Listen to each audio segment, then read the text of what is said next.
Дотоодын нийт бүтээгдэхүүний өсгөд нь гэдэг сайн хэрэг. Гэхдээ энэ өсөлтийн үр шимийг иргэд хүртэх ёстой.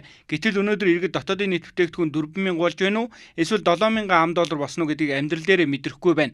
10,000 болсон ч мэдрэхгүй нөхцөл байдал байна. Ийм үед иргэдийн ажлын байраар хангах цалин орлогыг нэмэгдүүлэх, бодит ажлыг хийх төлөвлөх шаардлагатай байна. Дийлэнх ард түмний орлого нэмэгдэхгүй байгаа. Хിവэрэ байгаад байгаа. Дордоод байгаа.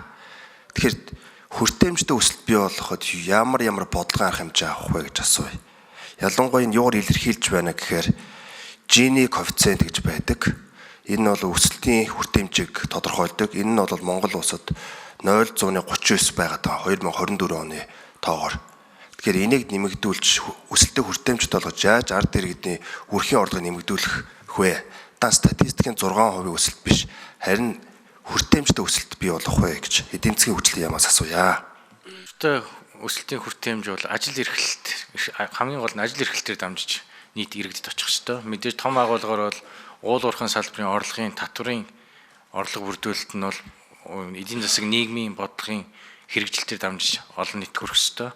Яг микро агуулгаар бол ажил эрхлэлт айл өрхүүдийн орлогын асуудлыг ярих ёстой.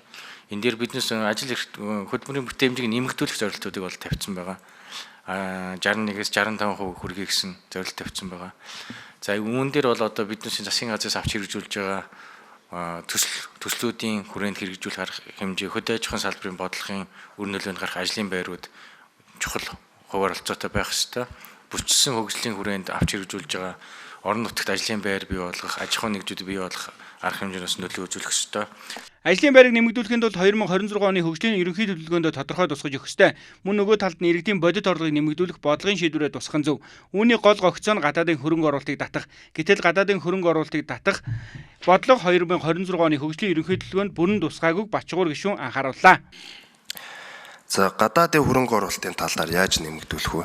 Ямар бодлого баримталж байгаа вэ? Бас эдийн засгийн хөгжлийн яамд холбоотой асуудал байна л да. Яг өнөөдөр бол төлбөрийн тэнцэл эхний 4 сарын байдлаар $600 сая алдагдлалд орцсон. Энэ нь бол юу илэрхийлж байна? Шууд ханшин дээр мэдэгдэж байна. Долларын ханш өсөд төгрөгийн ханш суларж байна. Үүнийг дагаад импортын инфляц гэсэн нэмэгдэнэ. Төгрөгийн худалдаа авах чадвар өөрөө буурна. Тэгэхээр яг гадаадын хөрөнгө оруулалтыг татахын тулд ямар бодлого баримтлах вэ? Ирэх онд яг өнөөдөр гадаадын хөрөнгө оруулалт нийт дотоодын бүтээгдэхүүн 12% эзэлж байгаа. 12%-ийн 10% нь бол 1% нь бол цэвэр уул уурхайн бүтээгдэхүүн. Энэ нь бол дийлэх нь оюутлогоо ганцаар байгаа. Хөгжиж байгаа улс орнуудыг харахад бол гадаадын хөрөнгө оруулалтанд дотоодын бүтээгдэхүүнтэй харьцуулах коэффициент нь бол 40-с 60% байдаг. Манайх 12% байна. Тэгээ үүнийгээ дагаад нөгөө л нэг төлбөрийн тэнцлийн алдагдал, ханшны сулдрал, долларын ханш нэмэгдэх бүх юм л яваад байгаа байхгүй юу?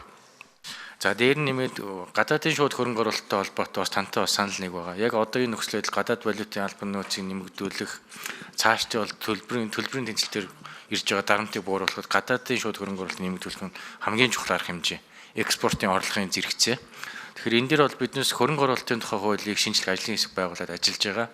Энэ ажлыг хөрөнгө оруулалтын тухай хуулиар бол яг тухайн хууль дээр заагаагүй ч гэсэн бусад хууль тогтоомжийн 41 заалтаар гадаадын хөрөнгө оруулалтыг хязгаарласан, хориглосон, шууд бусаар төвөг дарамт учруулсан юм зохицуултууд байна. Эднүсийг засъя гэсэн арга хэмжээнд явагдаж байгаа. Мөн гадны хөрөнгө оруулагчдын гомдлыг барагдуулах тогтолцоог сайжруулах, хөрөнгө оруулалтыг дэмжих чиглэлээр бүх одоо төрийн байгууллагуудын үүрэг оролцоо эрх үүргийг тодорхой болгох зэрэг олон асуудлуудыг энэ хуулийн шинжилгээ хүрээнд зорж ажиллаж байгаа. Монгол улсын гадаадын хөрөнгө оруулалт нэмэгдэхгүй байгаагийн гол шалтгааныг олж засах нь засгийн газрын үүрэг. Гэтэл энэ тал дээр өнгөрсөн хугацаанд дутуу ажиллаж ирснийг анхааруулсан юм. Зөвхөн уул уурхай гэхгүй бусад салбарт гадаадын хөрөнгө оруулалтыг татах бодлогын ажил өгүүлэгдэж байна.